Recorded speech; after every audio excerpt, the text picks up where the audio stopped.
ಇದೇ ಕ್ರೈಮ್ ಅಂದರೆ ಕಾರ್ಯಕ್ರಮಕ್ಕೆ ಸ್ವಾಗತ. ನಾನು ಉಮರ್ ಫಾರೂಕ್. 2 ದಿನ 2 ಅತ್ಯಾಚಾರ, ಒಂದು ಭೀಕರ ಕೊಲೆ. ಇದು ಯಾವುದೋ ಒಂದು ಸಿನಿಮಾದ ಕಥೆಯಲ್ಲ, ಬದಲಾಗಿ ದೇಶದ ರಾಜಧಾನಿ ದೆಹಲಿಯ ಅತ್ಯಂತ ಭದ್ರತೆಯುಳ್ಳ VIP ಪ್ರದೇಶದಲ್ಲಿ ನಡೆದ ರಕ್ತಸಿಕ್ತ ನೈಜ ಘಟನೆ. ಮನೆಯಲ್ಲಿ ಕೆಲಸಕ್ಕಿದ್ದವನೊಬ್ಬ ಅದೆಂಥ ಕ್ರೂರ ರಾಕ್ಷಸನಾಗಬಹುದು ಅನ್ನೋದಕ್ಕೆ ಈ ಘಟನೆ ಒಂದು ಜೀವಂತ ಉದಾಹರಣೆ. ತುಂಬ ಕ್ರೂರ ಘಟನೆ ಇದು. ಇಲ್ಲಿ ರೇಪ್ ಆ್ಯಂಡ್ ಮರ್ಡರ್ ಮಾಡಿದವನು ಯಾರು, ಹೇಗೆ ಮಾಡಿದ, ಯಾಕೆ ಮಾಡಿದ ಅನ್ನೋದನ್ನು ಸ್ಟೆಪ್ ಬೈ ಸ್ಟೆಪ್ ಹೇಳ್ತಾ ಹೋಗ್ತೀನಿ. ಆದರೆ ಅದಕ್ಕೂ ಮೊದಲು ನೀವಿನ್ನೂ ನಮ್ಮ ಚಾನಲನ್ನು ಸಬ್ಸ್ಕ್ರೈಬ್ ಮಾಡಿಲ್ಲ ಅಂದರೆ ದಯವಿಟ್ಟು ಸಬ್ಸ್ಕ್ರೈಬ್ ಮಾಡಿಕೊಳ್ಳಿ. ಹಾಗೆ ಈ ವಿಡಿಯೋವನ್ನು ಕಡೇ ತನಕ ಮಿಸ್ ಮಾಡದೆ ನೋಡಿ.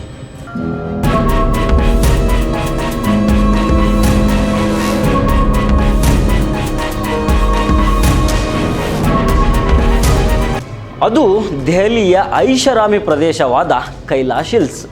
ಅಲ್ಲಿನ ಒಂದು ಸುಸಜ್ಜಿತ ಮನೆಯಲ್ಲಿ ವಾಸ ಇದ್ದದ್ದು ಒಬ್ಬರು ಉನ್ನತ IRS ಅಧಿಕಾರಿ ಮತ್ತು ಅವರ ಕುಟುಂಬ. ಅವರ 22 ವರ್ಷದ ಮಗಳು ಎಂಜಿನಿಯರಿಂಗ್ ಪದವಿಯನ್ನು ಓದ್ತಾ ಇರ್ತಾರೆ.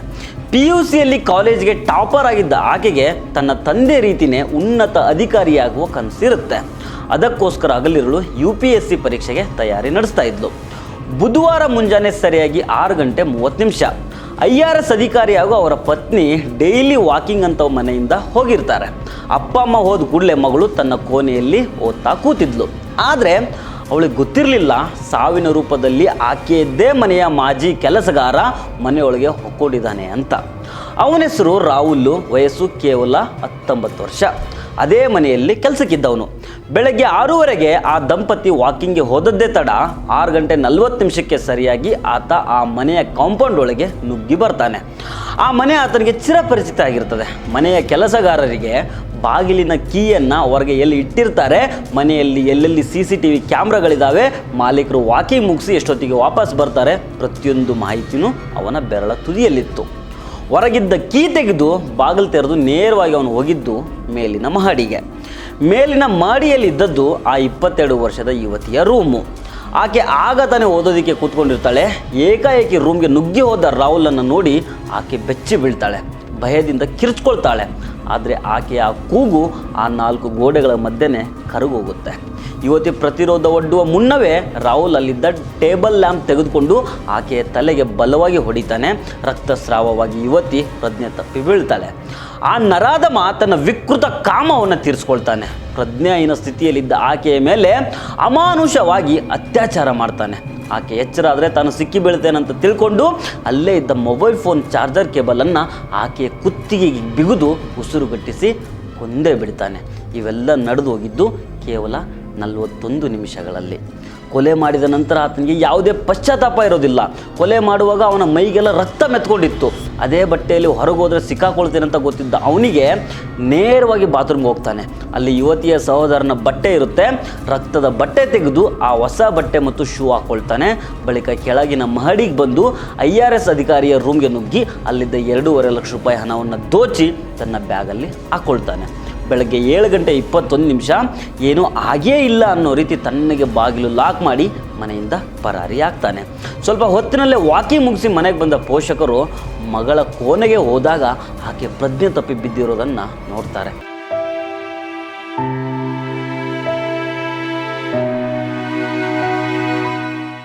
ತಕ್ಷಣ ಆಸ್ಪತ್ರೆಗೆ ಅಡ್ಮಿಟ್ ಮಾಡಿದರೂ ಆಗಲೇ ಆಕೆಯ ಪ್ರಾಣ ಪಕ್ಷಿ ಹಾರಿ ಹೋಗಿರುತ್ತೆ. ವೈದ್ಯರು ಆಕೆ ಮೃತಪಟ್ಟಿರೋದನ್ನು ದೃಢಪಡಿಸ್ತಾರೆ. ಈ ಮಾಹಿತಿ ತಿಳಿತಾ ಇದ್ದಂಗೆ ದೆಹಲಿ ಪೊಲೀಸರು ಅಲರ್ಟ್ ಆಗ್ತಾರೆ. ಜಂಟಿ ಪೊಲೀಸ್ ಆಯುಕ್ತ ವಿಜಯ್ ಕುಮಾರ್ ನೇತೃತ್ವದಲ್ಲಿ ಬರೋಬ್ಬರಿ 15 ವಿಶೇಷ ತಂಡಗಳನ್ನು ರಚನೆ ಮಾಡಲಾಗುತ್ತೆ. हॉस्पिटल से भी इस बारे में जानकारी मिली कि अमर कॉलोनी के कैलाश हिल्स में एक IRS ऑफिसर रहते हैं. उनकी ये लोग सुबह वॉक करने गए थे अपनी बाइक, जिम करने गए थे अपनी बाइक के साथ. पीछे से कोई इनके घर में आता है और जब वो वापस 8 बजे आते हैं तब देखते हैं कि उनकी बच्ची जो है वो एक फ्लोर पे बेहोशी की हालत में इनको मिलती है. फिर ये उसको तुरंत स्पॉट हॉस्पिटल में लेके जाते हैं NMC एरिया में और वहाँ पे डॉक्टर उनको फ्लोर बेड डिक्लेयर कर देते हैं. ಸುತ್ತಮುತ್ತಲಿನ CCTV ಕ್ಯಾಮ್ರಾಗಳನ್ನು ಪರಿಶೀಲನೆ ಮಾಡಿದಾಗ ಆ ಮನೆಯಲ್ಲಿ ಈ ಮೊದಲು ಕೆಲಸ ಮಾಡ್ತಾ ಇದ್ದ ರಾಹುಲ್ನ ಚಲನವಲನಗಳು ಪತ್ತೆ ಆಗ್ತವೆ. ಕಳೆದ ಒಂದೆರಡು ದಿನಗಳಿಂದ ಆತ ಅದೇ ಕಾಲೋನಿಯಲ್ಲಿ ಓಡಾಡ್ತಿರೋದನ್ನು ಸ್ಥಳೀಯ ಅಂಗಡಿಯವರು ಕೂಡ ನೋಡಿರ್ತಾರೆ. CCTV ದೃಶ್ಯದ ಆಧಾರದ ಮೇಲೆ ಆತ ಹತ್ತಿದ ಆಟೋವನ್ನು ಪೊಲೀಸರು ಟ್ರ್ಯಾಕ್ ಮಾಡ್ತಾರೆ.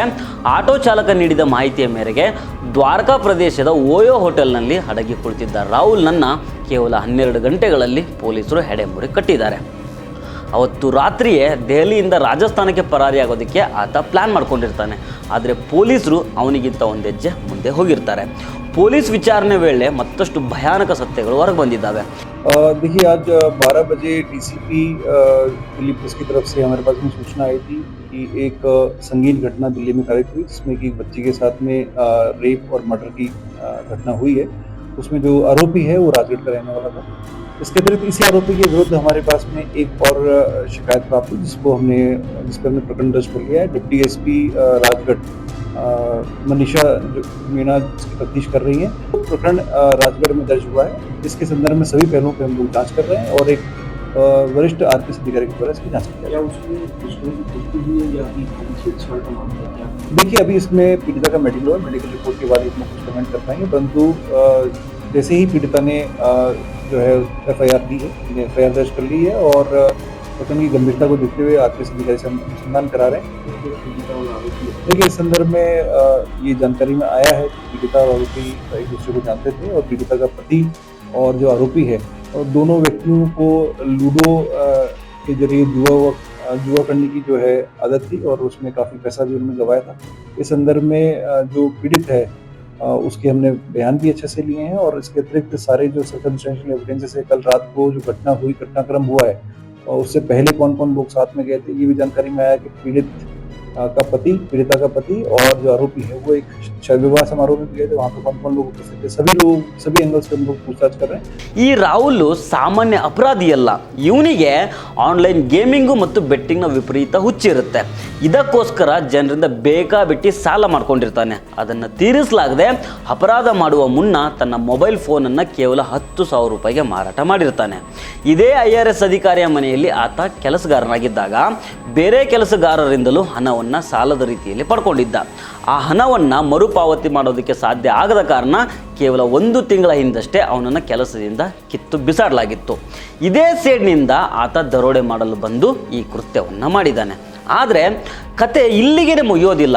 ದೆಹಲಿಯಲ್ಲಿ ಈ ಭೀಕರ ಕೃತ್ಯ ಎಸಗುವ ಕೆಲವೇ ಗಂಟೆಗಳ ಮೊದಲು ಇವನು ರಾಜಸ್ಥಾನದ ಅಲ್ವಾರ್ನಲ್ಲಿ ಮತ್ತೊಂದು ಘೋರ ಅಪರಾಧ ಮಾಡಿಬಂದಿದ್ದ. ರಾಜಸ್ಥಾನದ ಅಲ್ವಾರ್ನಲ್ಲಿರೋ ಸಂತ್ರಸ್ತೆಯೊಬ್ಬರ ಪತಿಯೊಂದಿಗೆ ಈತ ಸ್ನೇಹ ಹೊಂದಿದ್ದ. ಅವರ ಮನೆಗೆ ಆಗಾಗ ಲೂಡೋ ಆಡೋದಕ್ಕೆ ಅಂತ ಹೋಗ್ತಾ ಇದ್ದ. ಆ ಪರಿಚಯವನ್ನು ಬಳಸ್ಕೊಂಡು ಅಲ್ಲಿನ ಮಹಿಳೆಯ ಮೇಲೂ ಇವನು ಅತ್ಯಾಚಾರ ಎಸಗಿ ತಕ್ಷಣ ದೆಹಲಿಗೆ ಪ್ರಯಾಣ ಬೆಳೆಸಿ ಈ 2ನೇ ಕೃತ್ಯವನ್ನು ಮಾಡಿದ್ದಾನೆ. ಒಂದೇ ದಿನ 2 ಕಡೆ 2 ಅತ್ಯಾಚಾರ ಮತ್ತು 1 ಕೊಲೆ.